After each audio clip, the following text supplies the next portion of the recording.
նախ եւ առաջ բանակը իրավունք ունի գա Փաշինյանը կողքը կաղնի։ Սահմանադրությունը թույլ չի տալի։ Բանակը ծառայում է պետության եւ սահմանադրության։ Ինչ է նշանակում գա Փաշինյանով որ բանակը իրան կողքը կաղնի։ Լավ, այդ բանը չեմ ասելու։ Պատերազմի ժամանակ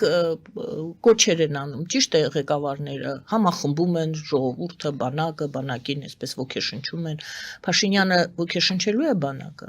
Բանակը ինչպես է պատասխանելու Փաշինյանին։ Փաշինյան բանակ փոխհարաբերություններ։ Մենք գիտենք, որ այդ իշխանավորներ ունեն իրենց բլոգերներ, կա չէ։ Անուններ չեմ տալիս, հետո բան չի։ Պատկերացրեք Այն բլոգերներ, որ դրանք հրավիրում են իրաց մոտ, եթե ինչ-որ բանկետ են անում, չգիտեմ ինչ, հացենոտում հրավիրում են, նստում են։ Նույն Հակոբյանն է հրավիրում, մարտիկան, որ հրավիրում է։ Այդ մարտիկ ամբողջ օր թիկնապայներ են ունեն, այդ բլոգերներ թիկնապայներով են քայլում։ Ասում են, ամբողջ օր բանակի դեմ, ամբողջ օր բանակի դեմ։ Բաներ են ասում, որ մեր բանակը հատուկ հրետանավորներ կրակում են սպանել մեր զինվորներին։ Հիմա այդ ծնողները նստած լսում են, ասում են, կարող է sense բան ա եղել։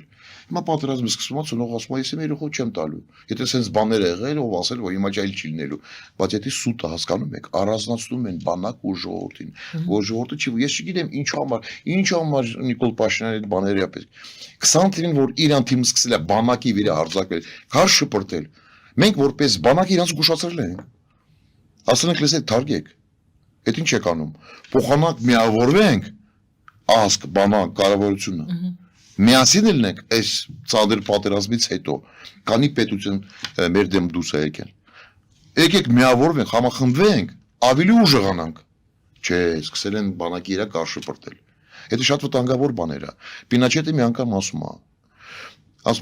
միջև պատերազմը, ասում է, բանակին սիրում են Աստվածին կանչում են, պատերազմից հետո բանակին դատում են Աստվածի մասին մոռանում են։ Այդ Պինաչետի խոսքերն է։ Նույնը հիմա Հայաստանում։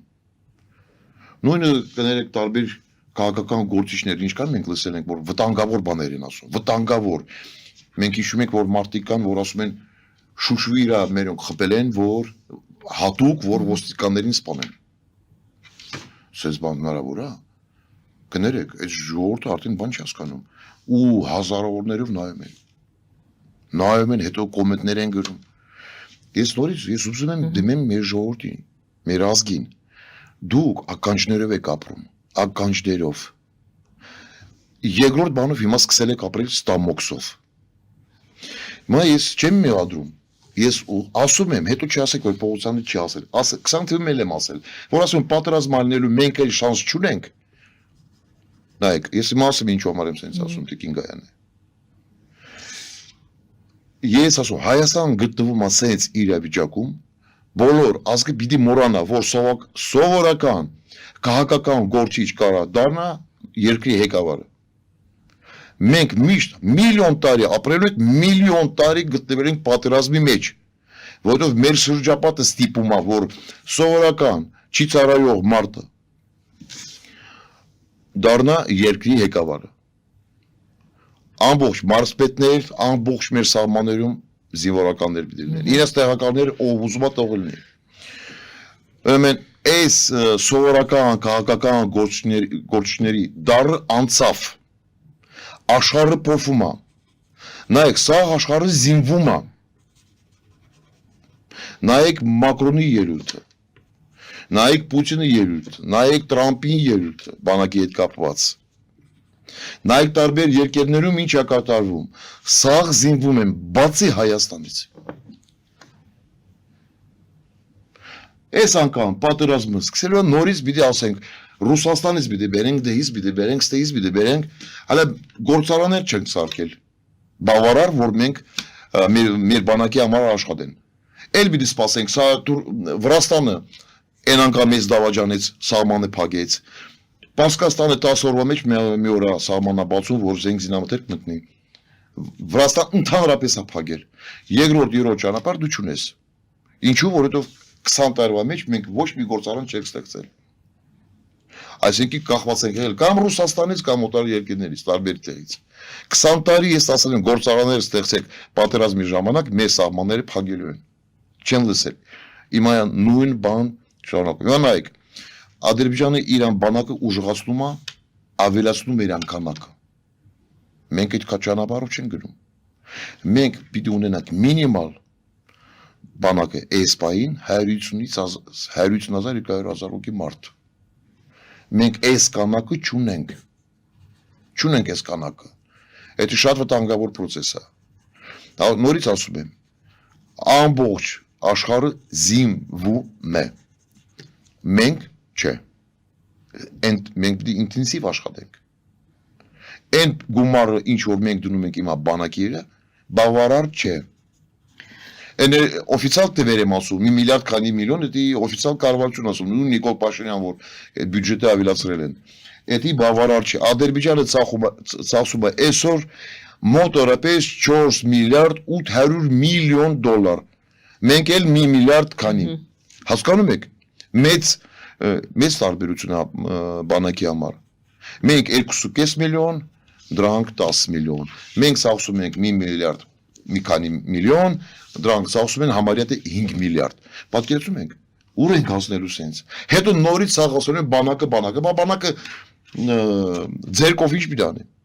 Եթե կիսատ պայեսներ ենք ունենալու, պատերազմի ժամանակ այդ շատ շուտով ամեն ինչ ծախսվում է։ Ամեն ինչ շատ շուտ ծախսվում է դա։ Դրա համար մենք մտածենք խելացի կառավարություն պիտի ստեղծենք։ Իսկ սովորական մարդիկ այդ բաները չեն հասկանում։ Չեն հասկանում։ Մենք լիքը մասնագետներ ունենք, որ լավ բաներ են ստեղծում բանակի համար, կարան ստեղծեն։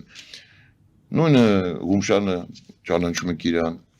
Ու լիքը սենց տեղեր կան, երիտասարդներ էլ կան, որ լավ բաներ են ստեղծում։ Ուր է, մենք մի 10-15 հատ գործարան պիտի բացենք։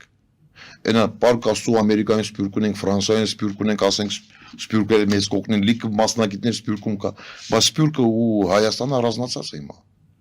Միավոր չենք, ոնց որ եղել է առաջի պատերազմի ժամանակ, որովհետև սպյուրքը մեր ոսկի ֆոնդն է։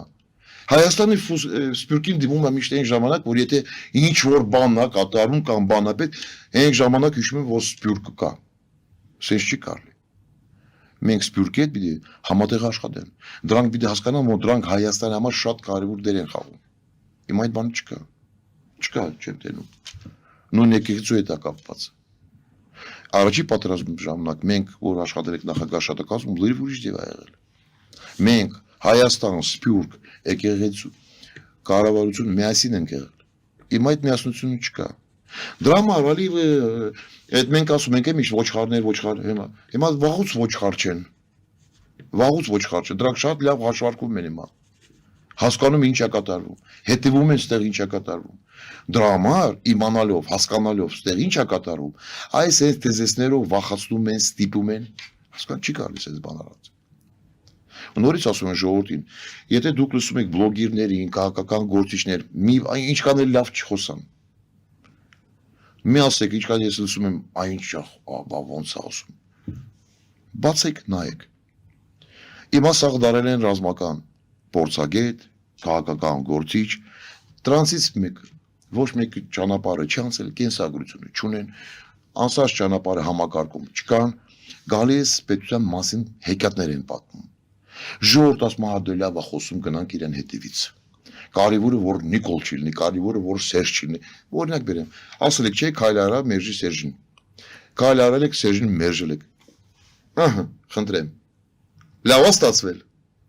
Հիմա եթե նույն ճանապարհով եք գնալ, ասել եք, «Էդի չլինի, ով էլ կլինի լավ ալնելու», չկա sense բան ժողովուրդ ջան։ Հայաստան էդի լաբորատորիա չի, համասարանում, որ գնաք էքսպերիմենտ անեք։ Այսինքն հիմա էլ քալարա Նիկոլին Բերժիր Լուբոյ գա, ցանկացած գա լավ ալնելու։ Եթե ժողովուրդը գնալու է այս ճանապարհով, ավելի վատ ալնելու։ Չի պատերազմի ժամանակ Տիկին Գայանը սփյուռք շատ մեծ դեր է խաղացել։ Լինի դա Ռուսաստանի հայեր, լինի դա Միացյալ Նահանգներին, Ֆրանսիային, Լիբանան, Սիրիային, Արգենտինա, Ուրուգվայ, աֆրիկական երկիրներ, տարբերություն չկա։ Շատ մեծ դեր են խաղացել։ Հիմա մենք մոռացել ենք։ Մենք միշտ հիշում ենք սփյուռքին, որ մեզի պետք է լինի։ Բայց կարծես թե այս 44-օրյայի հետ կապված օրենքներ ընդունվեցին, որոնք բավականին դժվարացրեցին, ճիշտ է։ Հատուկ են արել։ Մի քիչ այդ մասին էլ ասեք, որովհետև այդ օրենքները չեն չեղարկվել եւ այժմ մենք էլի այդ օրենքները ունենք։ Ամիջների հետ կապած մեր աշխարհը ունի Ժնևային կոնվենցիա։ Ահաբեկիչներ են դրանք կոչվում։ Ահա։ Կոնվենցիա։ Այո։ 17 թվականին ստորագրել, Սերժը ստորագրել է, բայց պարլամենտը հələ որ չի հաստատվել։ Այսինքն այս օրենքը, որ մենք միացել ենք այս օրենքին, կոնվենցիային ուժի մեջ չի մտել։ Այն ժամանակ ես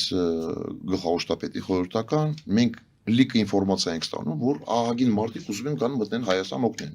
Տարբեր մասնագետներ ու ոչ թե միայն հայեր։ Ու մենք դերում ենք ցանկություն կա։ Մենք սկսել ենք այս ուղղության վրա աշխատել, մտածում ենք ոնց անենք, որ մտնեն, օգնեն ու շատ մեծ քանակով։ Այն մոմենտը, որ մենք արդեն պլանավորում ենք, արտադրության նախարարը առանց գլխավոր շտաբի հետ խոսալու։ Հիմա արժի մտցնենք պարլամենտի, որ հաստատվեն այս օրենքը, մտցնեն Հայաստանին։ Դա չարժի հիմա։ Չեն խորտակցել գլխավոր շտաբի հետ։ Արտադրություն նախարարը վերցնում է ուղարկում է պարլամենտը այս կոնվենցիան հաստատում են ու մեր կառավարությունը հայտարարում է, որ Հայաստանը միացել է այս կոնվենցիային։ Այսինքն այս մոմենտին ես Ընդ որում հենց պատերազմի օրերին մեջտեղ մոտարապես ամսի 10-ին, 15-ին sense մոտարապես։ Ես զեկուցում եմ գլխավոր շտաբին, ասում զանգեր եմ ստանում, sense բանը կարտեն։ Ինքերազար ոնց հիմա Ես ասած ես գալիս եմ արտադրության նախարարի մոտ։ Ու շատ կոպիտ հարցերով։ Էդ ինչ ես արել։ Ինչու միջև պատերազմը որ անես, ասեմ լավ, չես իմացել, հիմա հաստատել ես այդ բանը։ Կամ պատերազմից հետո չես արել։ Ինչու հենց հիմա ես անում, որ ինչ։ Ես ստացել եմ շատ աննորմալ պատասխան։ Ասում եմ, քանի որ Ադրբեջանը այդ բանը օրենքը չի հաստատվել իր մոտ։ Մենք հաստատում ենք, որ դրանք դուժվեն։ Այլ ասում լսեք, դուք իրոք ֆազիկ գցած մարդիկ եք։ Սաղ աշխարհը ասում է, որ արաբական երկիրներից դրանք տիրորիստ են բերել մեր դեմ, Ան-Նուսրա, Մուրադ Սուլթան, Տախիրա Շախիր, չգիտեմ էլ ինչ։ Իրանց ոչ մեկը չի մեղադրում, ոչ մի սանկցիայի մեջ չեն գցում։ Դու ասում ես մի օրենքի պատճառով իրենց պիտի մեղադրեն, դրանք պիտի դուժվեն, դու ասում իրոք դուք սենց եք մտածում։ Ու դրանք այս գործով ահագին խանգարել են։ Ես ասում եմ լսի, ինչ որ մի հատ դիմա բան օրենք ընդունեք, եթե մարդ դնում է մեր դեսպանությունը գալիս մտնում, ասում է ես ուզում եմ գնամ Հայաստանին օգնեմ, միանգամից Հայաստան ազնագիրի ստանում է։ Կազմակերպեք, որ Զվարթնոցում մտնում են հայեր Ամերիկայից, Ֆրանսիայից իրենց քաղաքացիներ Միանգամից ազնագիրի չեն արել ոչ մի բան։ Նայեք, ես չեմ ասում չի մտածված։ Իմ մտածելակերպով։ Ես ասում եմ մտածված հատուկ հենց պատերազմի մեջտեղ մտցրել են հաստատվել են այս օրենքը։ Այսինքն դա քաղաքական որոշում է, որը էլի Ադրբեջանը նպաստ է, որ վարչապետը ստացվում է Ադրբեջանը նպաստ։ Ոնց ուզում եք հաշվարկեք, ես ասում եմ, ես չեմ հավատում, որ վարչապետը տեղյակ չի եղել, որ այս Ժնևային կոնվենցիան պիտի ընդունեն։ Դուք հասկանում եք, այս ժողովուրդը այսքան բաները չգիտե, ես ասում, թող արտադրություն նախարարը ասի, որ այս բան չի եղել։ Կարա ասի։ Իմ աչքերին նայելով, չի կարա։ Նախ այսքան էլ դուխ չունի, որ նախքին, իհարկե, նախքին։ Այսքան էլ դուխ չունի, որ դեմ կարա ասենց բան ասի։